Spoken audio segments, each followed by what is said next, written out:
Good evening, नमस्कार students, welcome to agriculture vision. अभी जो क्लास है आपके लिए CET 10+2 की जो तैयारी कर रहे हैं और 11 फरवरी को जो पेपर होना है उसके लिए किस तरीके से क्या पढ़ना है, क्या छोड़ना है, उसी से संबंधित जो क्लास है वो अभी मैं आपको बता रहा हूँ। जिस तरह से आपके पेपर हो गई, ठीक है, 2 दिन पेपर हो लिए, कब थे? 4 और 5 को, ठीक है, 2 हो गए यानी 4 पेपर।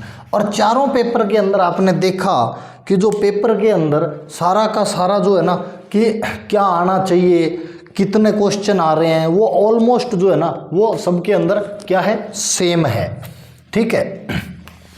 तो सबसे पहले इस बार देखो जो ग्रेजुएशन लेवल में आ रहा था ना उसकी बजाय साइंस, मैथ्स और कंप्यूटर ज़्यादा मात्रा के अंदर आ रहा है। सबसे पहले अपने इसी की बात करते हैं, किसकी?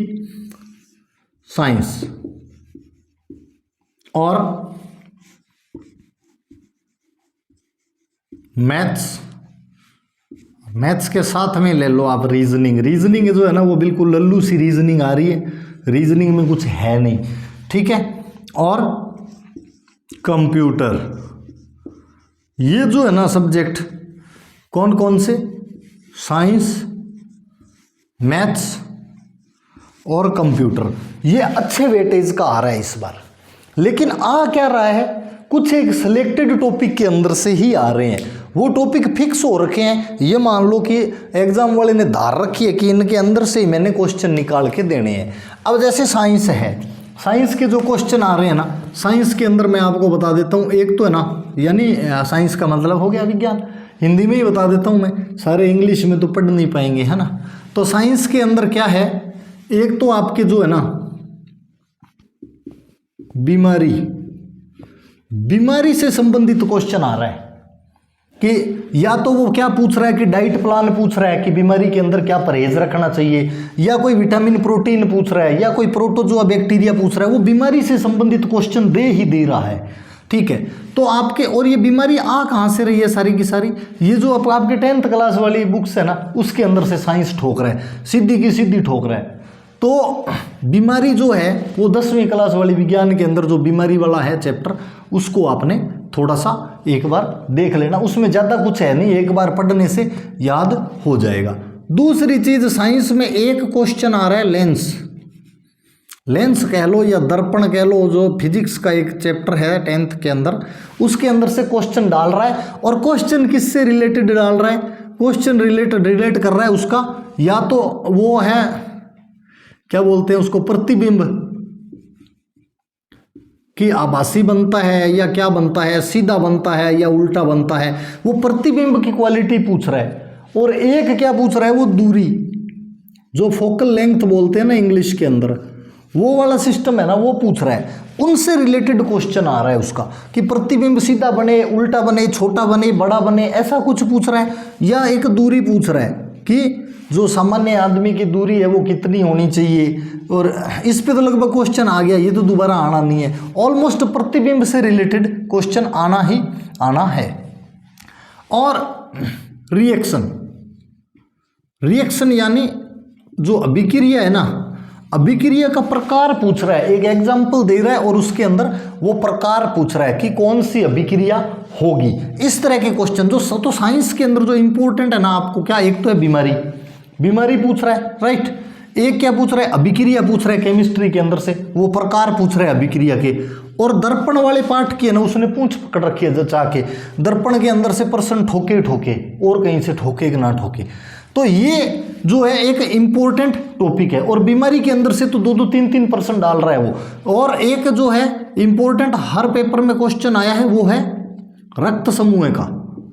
ध्यान रहे, रक्त समूह चारों पेपर के अंदर आया है। तो इस बार थोड़ा सा जो है ना RH फैक्टर को पढ़ लेना, हो सकता है 5वें पेपर के अंदर RH फैक्टर ठोक दे वो, ठीक है।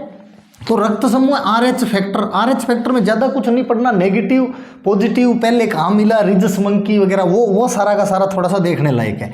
तो ये जो है आपके 5 चीज़ें जो है ना, ये साइंस के अंदर इन्हीं के अंदर से क्वेश्चन दे रहा है, इसके बाहर वो नहीं निकल रहा। अब बात करते हैं मैथ्स की। मैथ्स के अंदर एक क्वेश्चन तो पक्का है, वो कौन सा है? छाया वाला। चाहे तो खंबे की छाया ले लो, चाहे चट्टान के दोनों तरफ बोट ले लो, ये वाला जो क्वेश्चन है ना ये आना ही आना है ये वाला। बाकी समझ गए होंगे जो मैथ्स पढ़ रहे हैं। और यहाँ से भी जो क्वेश्चन रिलेट कर रहा है ना वो इन थीटा से संबंधित क्वेश्चन कर रहा है इनसे। यानी जो हिंदी वाले तो कह लो लाल कक्का और इंग्लिश वाले कह लो पंडित बद्री प्रसाद हर हर बोले, वो पंडित को हर हर बुला के तैयार रखो, ठीक है। अच्छे से वैल्यू याद कर लेना टेन थीटा वगैरह की। एक इसके अंदर से जो आपके छोटे छोटे क्वेश्चन है ना 10th क्लास के अंदर जो फार्मूले हैं 1 + cos square theta, 1 - cos square theta, cot square theta, -sin square theta, इस तरह के जो है ना ये फार्मूले जो 10th क्लास वाले 6-7 फार्मूले हैं, उन फार्मूलों के अंदर से एक क्वेश्चन पढ़ रहा है जिसको कहे आप ये ट्रिगोनोमेट्री के बोले रहना है, त्रिकोणमिति के, हाँ ठीक है। तो ये जो त्रिकोणमिति है ना इसके अंदर से वो फार्मूला डाल रहा है और फार्मूले पे बेस्ड एक क्वेश्चन आ रहा है। ज्योमेट्री यानी ज्यामिति, ज्योमेट्री को हम क्या कह लें, ज्योमेट्री को आप कह लो ज्यामिति। अब ये ज्योमेट्री के अंदर से एरिया पे क्वेश्चन टेक रहा है। ये एरिया किसी का भी हो सकता है, किसी का भी पूछ सकता है। एक वो जो सतह काटने वाला है घन का, ठीक है, क्यूब और क्यूबॉइड, इसके अंदर भी कौन सा वो जो क्यूब की सतह काटने वाला क्वेश्चन है ना उस क्वेश्चन को रट्टा मार लेना। वो अगर 2 रंगी जाए कि 3 रंगी जाए वो एक फिक्स ही होता है, रटने वाली चीज है वो पूछ रहा है। इस बार उसने फिगर तो अभी तक गिनवाया नहीं है। रीजनिंग के अंदर प्रतिबिंब आ रहा है, रीजनिंग बिल्कुल फुद्दू सी आ रही है, सीरीज आ रही है और रीजनिंग में बात ही करने की जरूरत नहीं है कि क्या आ रहा है। तो मैथ्स के ऊपर ये और एक जो x + y वाले जो फैक्टराइजेशन है ना गुणनखंड वाले क्वेश्चन है उनमें से एक क्वेश्चन आएगा, ज़्यादा हार्ड नहीं आ रहा है, इजी सा क्वेश्चन आ रहा है। x की वैल्यू पूछ रहा है या y की पूछ रहा है, एक क्वेश्चन दे रहा है लोग में से एक क्वेश्चन दे रहा है। कई बार तो सीधी वैल्यू पूछ रहा है और कई बार कोई फार्मूला बना करके और उस पर वो काम कर रहा है। एक क्वेश्चन आपको दे रहा है वो रूट पे, रूट क्यूब रूट भी हो सकता है यानी घनमूल या स्क्वायर रूट यानी वर्गमूल, इन पे एक एक क्वेश्चन डाल रहा है। तो रूट जो क्यूब है और स्क्वायर है इनके ऊपर एक एक क्वेश्चन वो परमानेंट आपके दे रहा है। ये आपके मैथ्स के टॉपिक जो है ना वो आपको कवर करने हैं। कौन कौन से कि एक तो आपने क्या करना है, एक तो ये जो है ना छाया वाले सवाल है ना, सूर्य के खंबे की छाया पड़ती है या चट्टान के दोनों तरफ नाव खड़ी है, इस तरह का ये जो थीटा वाला क्वेश्चन बनता है यहाँ वाले थीटा का, वो ज़्यादा मेरी मैथ्स ज़्यादा ताकतवर नहीं है पर मैंने पेपरों को देखा ना तो चारों को मैंने ये निचोड़ निकाला कि टावरों का अगर कोई फायदा हो तो जो इस थीटा पे बेस्ड क्वेश्चन है ना वो आ रहे हैं, ठीक है। क्यूब और क्यूबॉइड जो सतह रंगने वाला क्वेश्चन है ना वो 11 फरवरी को तुम छपा लो, पक्का का पक्का आएगा, किस तरह का वो तुम पढ़ लेना, ठीक है। और रूट या तो घनमूल या वर्गमूल एक पक्का है, एक क्वेश्चन आएगा या तो घनमूल निकालिए या वर्गमूल निकालिए। और ज्यामिति, ज्यामिति के अंदर एरिया से रिलेटेड क्वेश्चन आएगा और ये एरिया जो है ना इसमें एक तो सर्कल, एक ट्रायंगल और एक सिलेंडर, ये चीज है ना ये रिलेट कर रही है, इनसे रिलेटेड क्वेश्चन आएगा अगर एरिया से आता है तो, ठीक है। और अगर वॉल्यूम आता है ना, वॉल्यूम अगर आया तो फिर सिलेंडर का ही आएगा, दूसरा नहीं आएगा, ये मैं बता देता हूं तुम्हारे को। एरिया अगर आ जाता है यानी क्षेत्रफल आया ना तो वर्त, त्रिभुज और बेलन इनका आ रहा है। और अगर आ जाता है आपका आयतन तो फिर बेलन का ही आएगा, दूसरा नहीं आएगा। x + y वाला जो फैक्टराइजेशन वाला है ना, x + y इसका गुणनखंड है, ये वो क्वेश्चन आ रहा है। लोग का एक सिंपल सा क्वेश्चन आ रहा है, ये क्वेश्चन आ रहे हैं आपके मैथ्स के अंदर। रीजनिंग में ज़्यादा कुछ नहीं है, ये प्रतिबिंब आ जाता है या कोई एक कैलेंडर का क्वेश्चन था एक पेपर के अंदर, वो कैलेंडर भी ज़्यादा हार्ड है नहीं, इजी है, ठीक है। अब बात करते हैं कंप्यूटर की। इनका वेटेज बहुत अच्छा है, इसलिए इस बार इन जो सब्जेक्ट है ना इनको आप नेग्लेक्ट तो कर ही नहीं सकते। अब देखो ऐसे ऐसे पेपर आ रहे हैं, मतलब मैथ्स रीजनिंग के 19 क्वेश्चन आ रहे हैं, साइंस के 20 क्वेश्चन आ रहे हैं, कंप्यूटर के 12 क्वेश्चन आ रहे हैं, तो वेटेज बढ़ गया ना, ज़्यादा वेटेज है तो पढ़ना पड़ेगा, यानी सारे नहीं तो आधे तो कवर करें। अब कंप्यूटर की बात कर लो। कंप्यूटर के अंदर भाई साहब ने पावर पॉइंट का पीछा पकड़ रखा है, एक क्वेश्चन रटो पावर पॉइंट में से आप पक्का ले लो, ठीक है। और इनपुट आउटपुट डिवाइसेस कंप्यूटर के जो होते हैं ना, बेसिक इनपुट और आउटपुट, इनके ऊपर से एक क्वेश्चन पक्का है, सिर्फ बेसिक इनपुट और आउटपुट। और इन आउटपुट के अंदर से एक क्वेश्चन प्रिंटर के टाइप रट्टे मार लेना चाहिए, प्रिंटर की जो क्वालिटीज़ है ना वो देख लेना। प्रिंटर के ऊपर से एक क्वेश्चन फेंक रहा है, वो हर पेपर में फेंक रहा है, प्रिंटर के ऊपर से एक क्वेश्चन फेंकेगा। और इसके बाद में क्या कर रहा है, प्रिंटर के ऊपर एक क्वेश्चन डाल देता है और एक क्वेश्चन आपका आ रहा है शॉर्टकट की है ना जो, उसके ऊपर एक क्वेश्चन आपका आ रहा है हर एक के अंदर, तो शॉर्टकट की भी याद कर लेना। अब ये कंप्यूटर के बारे में जो है ना 1 2 3 4 यानी इनके अंदर से आपका जो आधे क्वेश्चन है ना वो इसके अंदर से आपके पढ़ने वाले हैं। किसके, पावर पॉइंट के अंदर से पढ़ेगा, शॉर्टकट की, इनपुट आउटपुट, प्रिंटर, और एक जो है ना MS वर्ड के लेआउट वगैरह वो पूछ रहा है। ठीक है, तो ये जो है इंपॉर्टेंट है। 5 टॉपिक है ना जो कंप्यूटर के, वो उन 5 के अंदर से आपको हर टॉपिक के अंदर से 1 2 क्वेश्चन पढ़े मिल ही जाने हैं। ऐसे मान लेना कि ये जो 3 सेक्टर हैं ये आपके इस तरीके से ही कवर होंगे। आप सारा नहीं कर सकते तो आधा तो कम से कम करो। तो ये वो टॉपिक है जिनके अंदर से क्वेश्चन आना ही आना है, और ये इतने हार्ड भी नहीं है। एक बार निगाह मार ली ना तो आपका जो है ना लगभग हो ही जाएगा।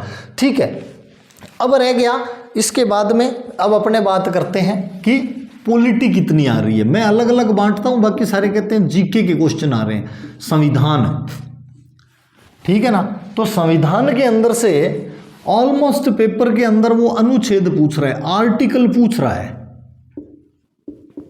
ठीक है, और कौन सा एक आम खास जो मूल अधिकार वगैरह है ना, संविधान संशोधन, मूल अधिकार, जो मुख्य अनुच्छेद है ना उन पे बात कर रहा है, वो ऐबे सैदे में नहीं जा रहा। ठीक है, तो जो मूल अनुच्छेद है ना, मुख्य मेन आर्टिकल्स आप कह लो, वो मूल अनुच्छेद एक बार निगाह मार लेना, जिसमें संविधान संशोधन, राष्ट्रपति शासन, इस तरह के जो मेन है उसके ऊपर आप कर लेना। ठीक है, और यही जब अपने राजस्थान पॉलिटी में आते हैं ना, तो राजस्थान पॉलिटी के अंदर या तो गवर्नर यानी राज्यपाल, गवर्नर कह लो, एक क्वेश्चन तो राज्यपाल पे फेंक रहा है, या एक CM यानी मुख्यमंत्री और राज्यपाल दोनों में से एक पर इनके अधिकारों पर पूछ लेगा। ये कौन सी समिति होती है, इनके असिस्टेंट पे पूछ लेगा। राज्यपाल और CM पे एक क्वेश्चन पक्का। एक अपने राजस्थान से रिलेटेड स्पोर्ट्स पूछ रहा है, सॉरी वो तो अपने इसमें करंट में बात करेंगे। फिलहाल पॉलिटी के अंदर आप क्या अनुच्छेद पूछ रहे हैं, और राज्यपाल ये अपना जो CM है ये पूछ रहा है, और क्या पूछ रहा है, और पॉलिटिकल ये जो है ना आपकी क्या कहते हैं, अपॉइंटमेंट्स, नियुक्तियां,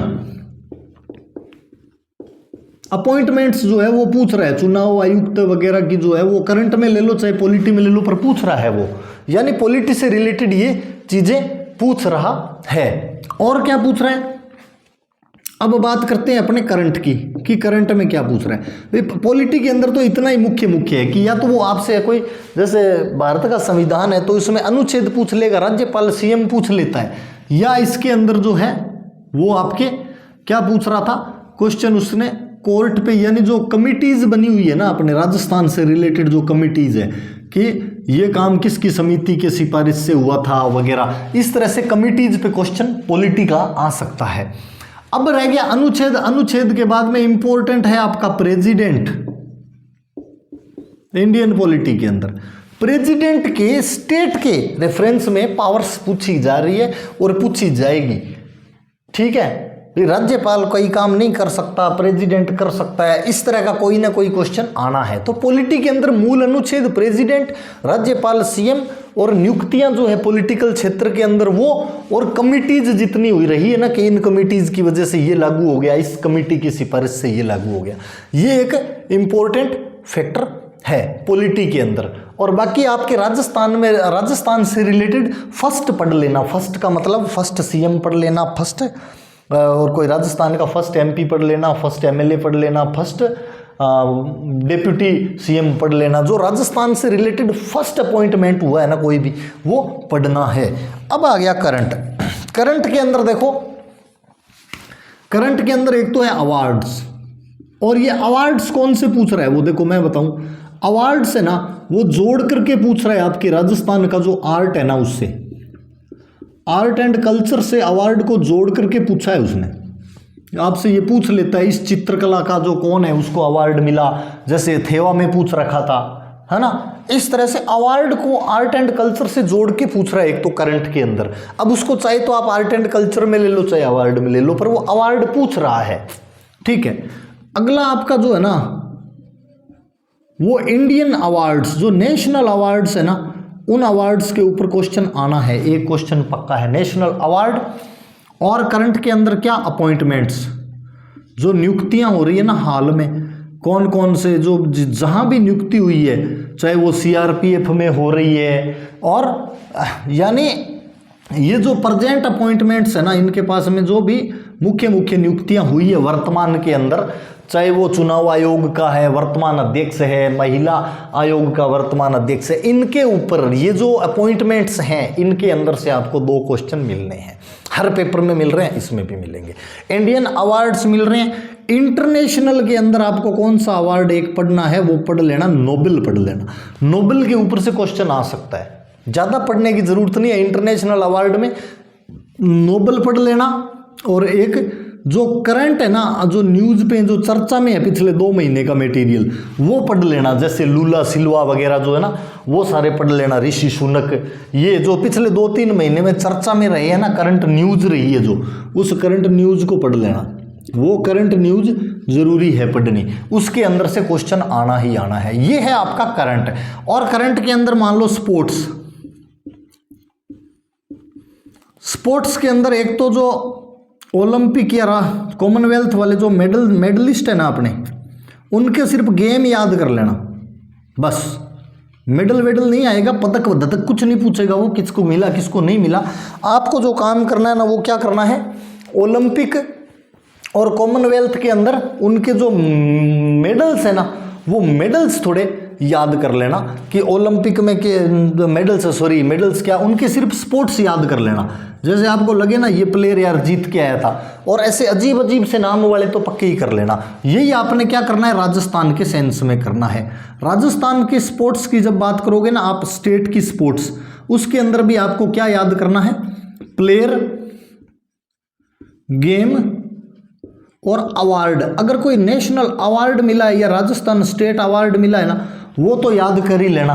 बाकी एक ये जो अपना ग्रामीण ओलंपिक हुआ था ना, कहाँ से शुरू हुआ कहाँ खत्म हुआ, फाइनल किसने जीता, ये 3 चीजें ग्रामीण ओलंपिक की पढ़ लेना। स्पोर्ट्स के बारे में ये चीजें पूछेगा आपसे, ओलंपिक कॉमनवेल्थ वाले मेडलिस्ट पूछेगा, और पूछ क्या रहा है, गेम ही पूछ रहा है। इस प्लेयर का गेम कौन सा है, इस प्लेयर का गेम कौन सा है। तो अपने इंडिया और राजस्थान के कितने गए, जितने भी है, एक बार रीडिंग मार लो कि कौन कौन से प्लेयर हैं। जैसे इंडियन चेस प्लेयर, गूगल पे भी पढ़ोगे तो सारे मिल जाएंगे। इंडियन हॉकी प्लेयर मेन जो है ना वो आपको मिल जाएंगे, ठीक है।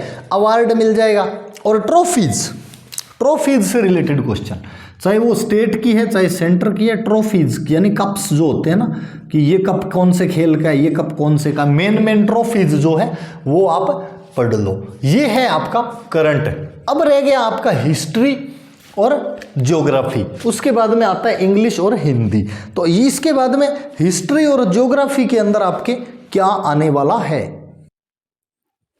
अब आपके सब्जेक्ट कौन कौन से रह गए, हिस्ट्री एंड कल्चर रह गया, हिस्ट्री आर्ट एंड कल्चर, और आपके सब्जेक्ट रह गए हिंदी, इंग्लिश और ज्योग्राफी। अब देखो हिस्ट्री और कल्चर, हिस्ट्री और कल्चर के अंदर एक तो आपको मैं बता रहा हूं गुजर प्रतिहार, ठीक है ना, हिंदी में लिख दूं, और मेरा हाथ है नहीं, एक तो इंग्लिश में चाले भी न रहेगा नहीं, गुजर प्रतिहार, ठीक है। एक तो आ रहा है क्या आपका गुजर और प्रतिहार आ रहा है हिस्ट्री और कल्चर के अंदर से। इसका एक क्वेश्चन ये मान लो पेट है कि आना ही आना है, ठीक है। और क्या आएगा, हिस्ट्री के अंदर से लिटरेचर आ रहा है, यानी साहित्य। साहित्य आए ना आए तो साहित्य से रिलेटेड कोई क्वेश्चन आ जाएगा। जैसे पिछले पेपर में था, जिसको नहीं पता था, जिसको ये पता था ना कि गीत गोविंद की टीका कुंभा ने लिखी है, उसने ये लिख दिया कि गीत गोविंद पे आधारित चित्रशैली मेवाड़ की है। जिसने नहीं पढ़ा था उसको नहीं आया। तो इस तरह से जो साहित्य है, साहित्य से जुड़ा हुआ क्वेश्चन आपसे पूछा जा रहा है।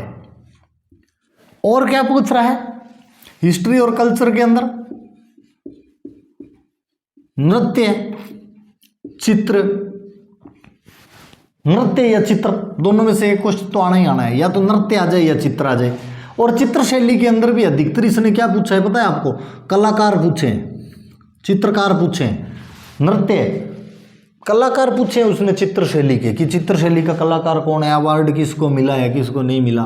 नृत्य पूछ रहा है और सिर्फ नाम ही पूछ रहा है, रिलेटेड ज़्यादा कुछ है ना, डीपली कोई क्वेश्चन नहीं पूछ रहा वो ऊपर ऊपर से पोले पोले क्वेश्चन पूछ रहा है। मेले भी पोले पोले पूछ रहा है, ठीक है। संत पूछ रहा है, संप्रदाय मतलब जो भी है, संप्रदाय कहाँ से संबंधित है, किसकी पीठ है, ये ऐसे पोले पोले क्वेश्चन पूछ रहा है। तो ये जो कलाकार, नृत्य, चित्र, मेले, संत, संप्रदाय, इनको पोला पोला ही पढ़ना है, ज़्यादा डीपली नहीं जाना कि जन्म कहाँ हुआ, ये वो, इनकी पीठ वगैरह पढ़ लेना छोटी मोटी, और इनका जो संप्रदाय है वो पढ़ लेना कि कौन कौन सा संप्रदाय है। हिस्ट्री एंड कल्चर के अंदर से इसी तरह के क्वेश्चन आ रहे हैं। एक क्वेश्चन आपको गुजर प्रतिहार से मिल जाएगा। अगर इंडियन हिस्ट्री में से कुछ पूछेगा ना तो ज़्यादा से ज़्यादा है ना वो मुगल, या तो मुगल से पूछेगा, ठीक है। ये ऐबक देबक के चक्कर में वो नहीं जा रहा है, या तो मुगल से पूछ रहा है या सभ्यता। अब ये सभ्यता तो आपको राजस्थान में मिल जाएगी, ज़्यादातर कालीबंगा, रंगमहल, इनमें से क्वेश्चन डालेगा, इसके बाहर से कुछ नहीं। और इनके बारे में भी पोला पोला ही पढ़ना है, यानी कितने स्तर में खुदाई हुई, कहाँ पे क्या मिला, कहाँ पे ईंट मिली, कहाँ पे भाटा मिला, मेन चीज़ ही देखनी है, ज़्यादा डीपली नहीं जाना, उत्खननकर्ता वगैरह का रट्टा मारने की ज़रूरत नहीं है, ठीक है। उसे पोला पोला पढ़ लेना। और मुगल सभ्यता, और अगर इंडिया लेवल पे कुछ पूछता है तो वो ज़्यादा डीप फिर नहीं जा रहा, फिर वो मॉडर्न में आ जाता है, यानी 1857 इसके जो बाद का सीन है ना वो ही पूछ रहा है, या ऑलमोस्ट आज़ादी के बाद भी कोई क्वेश्चन पूछ ले, जैसे कोई कमेटी वगैरह का तो पूछ लेता है, पर इससे ज़्यादा कुछ नहीं पूछ रहा। या तो मुगल पूछेगा या सभ्यता पूछेगा, या आ जाएगा फिर वो 1857 के बाद में कोई छोटा मोटा क्वेश्चन अगर डाले तो। अब रहेगी ज्योग्राफी। ज्योग्राफी के अंदर कॉमन है नेशनल और स्टेट लेवल की रिवर्स, यानी नदियाँ पढ़नी ही पढ़नी है, नदियाँ पढ़नी है और सहायक नदियाँ पढ़नी है। हर मेन नदी की सहायक नदी पढ़ लेना। और उद्गम, अरावली से कौन कौन सी निकलती है, कौन सी कहाँ से निकलती है, एक बार पढ़ लेना। जो अरावली के बाहर से निकलती है ना वो ज़्यादा इंपॉर्टेंट है, पढ़ लेना। और सहायक नदियाँ, ये ज़्यादा डीप जाने की ज़रूरत नहीं है, कहाँ जाके किस में मिलती है और ये नहीं पढ़ना है। मेन ये पढ़ लेना कौन सी नदी किसकी सहायक नदी है। जैसे एक चैप्टर ये भी दे रखा था, एक क्वेश्चन, बीकानेर में कौन सी नदी बहती है, नाम बताओ। वाह रे वाह, बहुत सुंदर बनाया था उसने पेपर, ज़बरदस्त। तो इस तरीके से नदियों में से क्वेश्चन आना ही आना है। और क्या आ रहा है, और आ रहा है आपका कोपेन, थार्नवेट, इस पे क्वेश्चन पढ़ा लो आप। ये जो है ना वर्गीकरण कोपेन और थार्नवेट वाला, इसको भी एक बार पोला पोला ही पढ़ना है। पोला पोला का मतलब ये है कि कौन से क्षेत्र के अंदर कौन कौन से जिले आते हैं, ये पढ़ लेना, ज़्यादा आपसे कुछ नहीं पूछेगा। और जलवायु के अंदर आर्द्र, अति आर्द्र वो प्रकार है ना, उसके अंदर भी आपको सिर्फ जिले पढ़ने हैं कि कौन सा क्षेत्र कौन से के अंदर आता है, ठीक है। हाँ, बाकी ज़्यादा कोई कुछ पढ़ने की ज़रूरत नहीं है।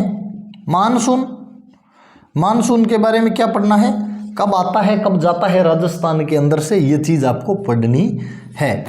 अब बात करते हैं इंडिया लेवल की। तो इंडिया लेवल के अंदर हिमालय के अंदर से क्वेश्चन ठोक रहा है, ठोकेगा। चाहे तो ये पूछ ले किस नदी से किस नदी के बीच कौन सा हिमालय है, चाहे ये पूछ ले किस हिमालय से कौन सी नदी निकलती है। हिमालय का क्वेश्चन पढ़ा लियो तुम लोग, ठीक है। हिमालय से रिलेटेड क्वेश्चन पूछना ही पूछना है। दूसरा, राजस्थान के मामले में खनिज पूछ रहा है, खनिज आपसे पूछेगा। और पूछ क्या रहा है, कौन से जिले में कौन सा खनिज है, कौन से जिले में कौन सा खनिज नहीं है, इस तरह के बेसिक क्वेश्चन। तो जो भी पढ़ना है ना, बस ऊपर से एक बार उसकी कवरिंग पढ़नी है, ज़्यादा डीप किसी चीज़ के अंदर जाना नहीं है। और एक चीज़ मैं हिस्ट्री एंड कल्चर के अंदर भूल गया, किले जो है ना, किले ये पढ़ लेना, कौन सा किला किसने बनाया था, छतरी फुतरी, और ज़्यादा डीप में मत जाना, ठीक है। तो कोपेन, थार्नवेट, मानसून, खनिज, हिमालय और नदियां, ये इंपॉर्टेंट टॉपिक्स है जिनके अंदर से वो क्वेश्चन डाल रहा है। समझ में आई बात। ये है आपके ज्योग्राफी के अंदर। अब रहेगी हिंदी। हिंदी के अंदर बिल्कुल इजी क्वेश्चन आ रहे हैं, मुहावरे दे रहा है, एक आधा आपको मुहावरा दे देगा, ठीक है। समास आ रहा है, संधि, सर्वनाम और लेखन विधा, यानी लेखन का क्वेश्चन भी पूछ रहे हैं कि विज्ञप्ति में कैसे किस भाषा में लिखी जानी चाहिए, पत्र कैसे लिखा जाना चाहिए, मुहावरे, समास, संधि, सर्वनाम, लेखन और संज्ञा और क्रिया। अब ये और तो सारा ही लिखा दिया, अरे बिल्कुल सारे लिखा दिए। विशेषण कि रे हो तो कौन की नहीं, लेकिन इनके अंदर से बड़ी टुच्ची चीजें पूछ रहा है वो। जितनी मतलब हिंदी खतरनाक होनी चाहिए ना, उतनी खतरनाक हिंदी नहीं पूछ रहा। समास आपसे पूछ रहा है ना, तो क्या पूछ रहा है, प्रकार ही पूछ रहा है कि कौन सा समास है। संधि पूछ रहा है तो अकर्मक सकर्मक पूछ रहा है, ये सॉरी संधि पूछ रहा है ना, तो क्या प्रकार ही पूछ रहा है कि कौन सी संधि है। मेरा वो दिमाग से निकल गई, क्रिया आ गई संधि की जगह। संधि भी अगर आपसे पूछ रहा है तो प्रकार पूछ रहा है कि इसमें ये कौन सी ये संधि है, इसमें कौन सी संधि है। सर्वनाम प्रकार, लेखन लेखन की शैली पूछ रहा है, संज्ञा प्रकार ही पूछ रहा है, भाववाचक कौन सी है, व्यक्तिवाचक कौन सी है, ऐसी चीजें पूछ रहे हैं। क्रिया में आपसे अकर्मक और सकर्मक पूछ रहा है। विशेषण में भी आपसे प्रकार पूछ रहा है कि प्रकार बता दो कौन सा है। तो ये सिर्फ प्रकार ही पूछ रहा है। एक उदाहरण पढ़ लेना ढंग से कि उदाहरण में कैसे आपको पता चले कि ये कौन से प्रकार का है। हिंदी के अंदर जो क्वेश्चन आएगा ना, वो इसी बेस पे आने वाला है। और प्रत्यय कौन से में प्रत्यय है, कौन से में नहीं है, कौन से में उपसर्ग है नहीं है, ये यानी जो कंफ्यूजिंग वर्ड्स है ना, उनको एक बार देख लेना, जिनमें आपको कई बार पता नहीं लगता ना प्रत्यय किस में और उपसर्ग किस में। ये चीजें जो है ना, ये हिंदी के अंदर आने वाली है। मुहावरे तो आप देखो ऑलमोस्ट है ना, मुहावरे को देख के डोल पता चल जाता है, पढ़ने की जरूरत ही नहीं है। ठीक है, और अब रहेगी इंग्लिश। इंग्लिश में तो मेरे वाली क्लास देख लेना, डायरेक्ट इनडायरेक्ट एक्टिव पैसिव, उसके बाहर से कुछ भी नहीं आएगा। ठीक है ना, आया ही नहीं है अब तक किसी भी पेपर के अंदर। देखो इसके अंदर एक आएगा आपका एक्टिव पैसिव, सिर्फ तरीका देखना है आपको कि पहचानी तो करनी है, तो सिर्फ तरीका देखना है कि कैसे पहचाने। भाई ही का हिम बन जाना चाहिए बाई के बाद में जाके, ये बेसिक एक बार इस क्लास को देख लेना। एक्टिव पैसिव वाला वीडियो डाला हुआ है, देख लेना। डायरेक्ट इनडायरेक्ट एक क्वेश्चन खरा है भाई। इंग्लिश जिसको आ ही नहीं रही ना बिल्कुल, वो भी कर लेगा। एक बार देख लिया ना तो ये क्वेश्चन करके आएगा, ये अपनी गारंटी है। ठीक है, टेंस वर्ब की फॉर्म कैसे भरें। ठीक है, पहले वाला जो पहला वीडियो है ना मेरा टेंस का, थोड़ा सा धुंधला है, क्वालिटी क्लियर नहीं है, पर पहचान इतनी बता रखी है कि देखते ही पहचान जाओगे टेंस कौन सा लगना है। 1 घंटा उसमें खपा देना। ठीक है, ये जो चीज है ना, ये इनके अंदर से क्वेश्चन आना ही आना है। और क्या आ रहा है, आर्टिकल। आर्टिकल मैंने करा रखे हैं, आर्टिकल उनके अंदर से आ रहा है। लिटिल, ए लिटिल आ रहा है, लिटिल, मच, फ्यू, इनके अंदर से आएगा या आर्टिकल में से। एक क्वेश्चन तो पढ़ना ही पढ़ना है, चाहे तो इनमें से पढ़ जाए चाहे आर्टिकल में से पढ़ जाए। इनके यूज मेरे कराए हुए हैं, कोई दिक्कत ही नहीं है। और बुक में पढ़ो तो बहुत ही अच्छी बात है। मैं आपको बता देता हूँ, अगर बुक में पढ़ो ना तो ये डिटरमाइनर आपको मिलेगा 11th की बुक में। ठीक है, आर्टिकल आपको मिलेगा 8th की बुक में। एक्टिव पैसिव और डायरेक्ट इनडायरेक्ट आपको मिलेगा 10th की बुक में। और टेंस जो है ना वो सबसे अच्छा दिया हुआ है आपके 9th की ग्रामर में। अब इतनी अगर भेड़ी करके पढ़ सको तो अच्छी बात है, नहीं तो ऐसे करना, एक तो 10th वाली ले आना। 10th वाली में ये 3 टॉपिक आपको मिल जाएंगे, टेंस, डायरेक्ट इनडायरेक्ट और एक्टिव पैसिव, जो आपके काम के हैं। कंजक्शन भी मिल जाएगा, कंजक्शन भी आया था एक पेपर के अंदर। ठीक है, और ये आर्टिकल और डिटरमिनर्स जो है ना ये 8वीं वाली में है। तो 8वीं 10वीं के इंग्लिश ग्रामर पढ़ लो। उसके अंदर आपको active passive direct indirect tense मिल जाएगा और आर्टिकल किताब से पढ़ना है। तो क्लास लगानी है तो क्लास लगा लो। इंग्लिश के अंदर आ रहा है ये। अब इंग्लिश के अंदर से कुछ वर्ड्स आ रहे हैं। ठीक है, वर्ड्स आ रहे हैं, जिसको इंग्लिश आती है वो कर लेगा, जिसको नहीं आती वो नहीं कर पाएगा। चाहे 1,00,000 1,50,000 लाख रट लेना, कोई फायदा नहीं है। नहीं आएगा मतलब नहीं आएगा। और क्या है, और लेटर के बारे में पूछ रहे हैं। लेटर के बारे में एक बार लेटर को देख लेना, लेटर का डोल देख लेना, समझ में आ जाएगा। फॉर्मल इनफॉर्मल थोड़ा सा समझ लेना। ठीक है, और इसके बाद में क्या कहता है ये, और इंग्लिश, हाँ इंग्लिश के अंदर तो ये इतना ही हो पाएगा, करने वाली चीज़ इतनी है, अगर इतनी तो हो जाए तो बल्ले बल्ले है। और हिंदी बिल्कुल इजी आ रही है, कोई दिक्कत नहीं है। तो ये जो है ना कुछ इंपॉर्टेंट टॉपिक है, अगर इन टॉपिक्स को है ना आपने पोला पोला कह रहा हूँ ना मैं, जैसे पोला पोला पढ़ लिया ना ऊपर ऊपर से, मतलब रफली एक बार निगाह मार ली, तो ज़्यादा का तो मेरे को पता नहीं, पर 90 क्वेश्चन जो है ना वो अभी जो यहाँ पे टॉपिक दिए है ना इसके बाहर से नहीं आएंगे। अब पर्सन तो कोई बताए कैसे, पर 90 इसके बाहर से नहीं आएंगे, और जो बाकी के भी आएंगे ना 10-12 क्वेश्चन ऐसे होते हैं जो आपकी बेसिक अंडरस्टैंडिंग के होते हैं। साइंस के अंदर ऐसे क्वेश्चन आ रहे हैं जो आपकी बेसिक अंडरस्टैंडिंग के आ रहे हैं, ठीक है ना। और हिस्ट्री के अंदर ऐसे क्वेश्चन आ रहे हैं जो बेसिक अंडरस्टैंडिंग के क्वेश्चन है, आदमी समझ जाता है यार ये वाला राजा मेवाड़ का था तो इसका उत्तर ये होना चाहिए, इस तरह के क्वेश्चन आ रहे हैं। तो यानी 100 लगभग 100, बाकी ये क्या है क्वालिफायर है तो फुद्दू सही पेपर आना है, ज़्यादा टफ पेपर तो आ नहीं रहा। कई टावर तो कह रहे हैं पेपर टफ आ रहा है, मेरे को तो कोई टफ लगा नहीं। क्वालिफाई करना होता है, क्वालिफाई 80-85 क्वेश्चन जिसके हो गए वो कर जाएगा, वो ही रहना है सीन, ठीक है। तो ये है आपका रोड मैप पूरा कि 11 फरवरी वालों को क्या क्या पढ़ना है। बाकी भाई मेरे पास ऐसा कोई रामबाण तो है नहीं कि मैं तुम्हारे खोपड़ी में घुसा दूं कि बस यही आएगा, ए बस इधर रट लो। मैं तो सीधा सीधा कह रहा हूँ भाई ये चीज़ें जो है ना ये रट लो। हिस्ट्री एंड कल्चर है ना, ये हिस्ट्री आर्ट एंड कल्चर, एक 10th वाली है ना जो पुराने वाली हिस्ट्री जो पहले लगती थी अपने Rajasthan history art and culture 10th class में, वो भी अगर पढ़ लोगे ना तो उसके अंदर ये मेले मूले दे रखे हैं, उसके अंदर से आएगा। ज्योग्राफी जो है ना आपकी, ये ज्योग्राफी राजस्थान वाली तो है नहीं, पर ये जो इंडिया वाली है ना जो नदियाँ वगैरह आनी है, हिमालय के क्वेश्चन, एक पुरानी किताब आती है 11वीं की भूगोल की, उसमें अगर थोड़ा बहुत पढ़ लिया ना आपने तो आ जाएगा, ठीक है। और ये ज्योग्राफी है, ज्योग्राफी कोपेन थार्नवेट मानसून खनिज, कहीं से भी नोट्स उठा के कहीं से भी पढ़ लेना चाहिए। बाकी क्लास लगा रही है यूट्यूब पे, आजकल हर तीसरा आदमी क्लास ले रहा है ज्योग्राफी और हिस्ट्री की, कोई दिक्कत नहीं। हिंदी है तो मुहावरे समास संधि, इनके सिर्फ मुहावरे का पढ़ने की जरूरत नहीं है, मुहावरा समझ में आ जाएगा सर, मुहावरे का डोल देखते ही पता चल जाएगा ये क्या होगा। समास संधि ये थोड़ा सा इनके प्रकार पढ़ लेना, सर्वनाम समझ में आ जाएगा, गुणवाचक है कि निजवाचक है देखते ही, संज्ञा पल्ले पड़ जाएगी, क्रिया आक्रमक सकर्मक आपको पता चल जाती है, प्रत्यय उपसर्ग, ये 1 2 3 4 ये 4 टॉपिक पढ़ने वाले हैं, ठीक है। इंग्लिश जो है जिसको आती है उसको तो कुछ पढ़ना ही नहीं है, पढ़ने की ज़रूरत ही नहीं है, और जिसको इंग्लिश नहीं आती उसको active passive direct indirect tense article, और ये बताया मैंने 1 2 3 4 5 यानी 11-12 क्वेश्चन में से आपके 7-8 सही हो जाएंगे अगर ये 4-5 टॉपिक आप पढ़ के चले गए तो। Okay, thank you, have a nice day, best of luck for your exams. अच्छी मेहनत करो, अच्छा पेपर करके आओ, बाकी डरने की ज़रूरत है नहीं, ज़्यादा हार्ड पेपर आएगा नहीं, सब क्वालिफाई कर जाएंगे। Thank you.